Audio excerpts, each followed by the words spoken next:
গাজা যুদ্ধ কাগজে কলমে বন্ধ হলেও বন্ধ হয়নি ইসরায়েলি বাহিনীর আগ্রাসন।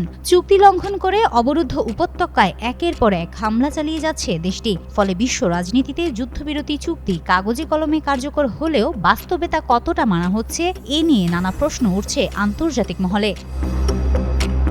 এমন প্রেক্ষাপটে গাজার হামলাকে যুদ্ধবিরতির লঙ্ঘন হিসেবে উল্লেখ করে ইসরায়েলের প্রধানমন্ত্রী বেনিয়ামিন নেতানিয়াহুকে কড়া ভাষায় বার্তা পাঠিয়েছে যুক্তরাষ্ট্রের হোয়াইট হাউস। অত্যন্ত গোপনে পাঠানো এই বার্তার তথ্য জানিয়েছে যুক্তরাষ্ট্র ভিত্তিক সংবাদ মাধ্যম এক্সিওস।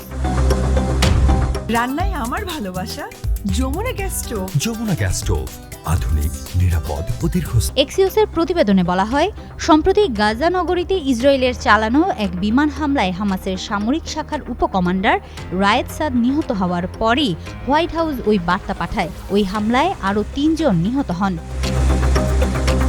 হোয়াইট হাউসের পক্ষ থেকে নেতানিয়াহুকে পাঠানো বার্তায় কি বলা হয়েছে তা এক জ্যেষ্ঠ মার্কিন কর্মকর্তা সূত্রে প্রতিবেদনে উল্লেখ করেছে এক্সিওস। বার্তায় বলা হয়, নেতানিয়াহু যদি নিজের সুনাম নষ্ট করতে চান এবং দেখাতে চান যে তিনি চুক্তি মানেন না, সেটা তার বিষয়। কিন্তু প্রেসিডেন্ট ট্রাম্প যেহেতু মধ্যস্থতা করেছেন, যুক্তরাষ্ট্র তা ক্ষুণ্ণ হতে দিতে রাজি নয়। মার্কিন কর্মকর্তারা আরও জানান, ওই হামলার আগে ইসরায়েল সরকার ওয়াশিংটনকে কিছু জানায়নি এবং কোনো ধরনের আলোচনা করেনি।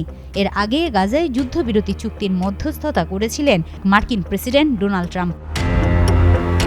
এদিকে গাজায় হামাসের শীর্ষ নেতা খলিল আল হায়া টেলিভিশনে দেওয়া এক ভাষণে রায়েদ সাদের নিহত হওয়ার বিষয়টি নিশ্চিত করেছেন।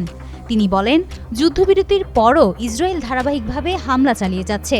যুদ্ধবিরতি কার্যকর হওয়ার পর থেকে ইসরায়েলি হামলায় এখন পর্যন্ত অন্তত ৩৯১ ফিলিস্তিনি নিহত এবং ১,০৬৩ জন আহত হয়েছেন। হিমাতুল জান্নাত, যুগান্তর নিউজ।